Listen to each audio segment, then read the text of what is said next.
नमस्ते। कहाँ जा रही है? आपके साथ चलिए आज लास्ट दिन है। हाँ चलते हैं मंदिर से बाद में घूमने चलते हैं।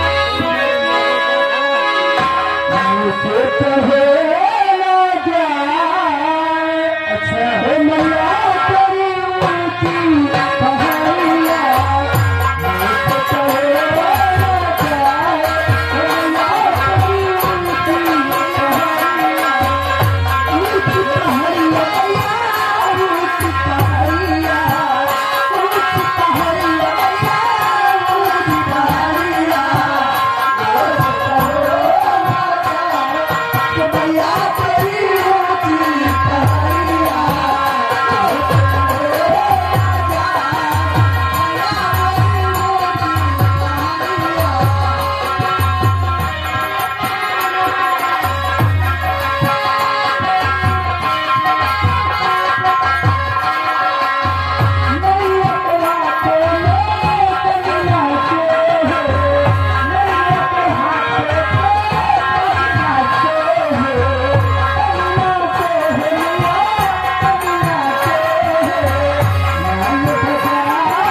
श्रीमान अमरेश लोधी के चाचा जी जिनकी तरफ से कार्यक्रम ये हो रहा है,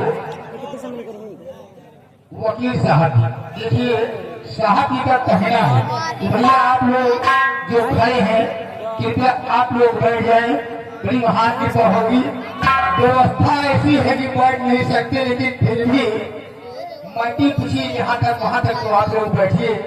और देखिए साहब जी की तरफ से पार्टी के लिए शानदार 100 रुपए का स्पेशल इनाम आ रहा है। शुक्रिया लगाइए मैडम जी।